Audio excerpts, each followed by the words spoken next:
Ravlapinta Venkulu and others versus the State of Hyderabad. An in-depth legal analysis. Importance of the case. This case illustrates the rigorous scrutiny of evidence that occurs within the Indian judicial system. The role of confessions, eyewitness testimony, and legal arguments were critical in reaching a verdict. The appellant's conviction was upheld, affirming the confidence in the judicial process.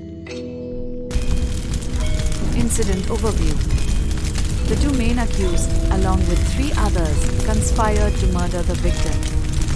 They set fire to the hut where he was sleeping after locking the door from outside. The victim's servant was alerted by the noise and the cries for help. According to eyewitness accounts, employees of the victim were nearby and tried to rescue him. However, they were prevented from doing so by the accused persons and were severely beaten. The other villagers were also prevented from rescuing the victim by the accused persons who used sticks to beat and intimidate them. Reporting the crime. Yusuf Ali, the victim's cousin, lodged the FIR on 19 February 1953. The report stated that Goondas had set fire to the cottage and prevented villagers from extinguishing the fire. Arrest and confession. The two main accused were arrested on 22 February 1953. The very next day, on 23 February 1953, they made confessional statements before a Munsif magistrate.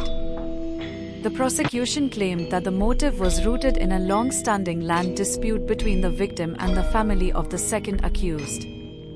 Eyewitness accounts were provided by 19 witnesses. Both the accused made confessional statements before the Munsif magistrate but later retracted in the Sessions Court. The trial court convicted both the main accused for murder. However, the 3 associates of the accused persons who were alleged to have prevented the rescue were acquitted. The High Court confirmed the decision of the trial court.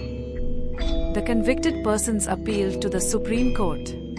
The defense claimed that the confessional statements were inadmissible in a court of law as the statements were not voluntarily made but had been forcibly extracted by the police. Also, the statements by the two main accused are contradictory and were later retracted at the Sessions Court. The Supreme Court held that the first accused claimed to have been beaten by the police for 3 days to give a confession. However, the fact is that he recorded his confession the very next day of the arrest. Secondly, a perusal of the statement of the second accused clearly shows that he was in full possession of his senses at the time of giving the confession and that there was no lack of possession of senses because of fever as claimed.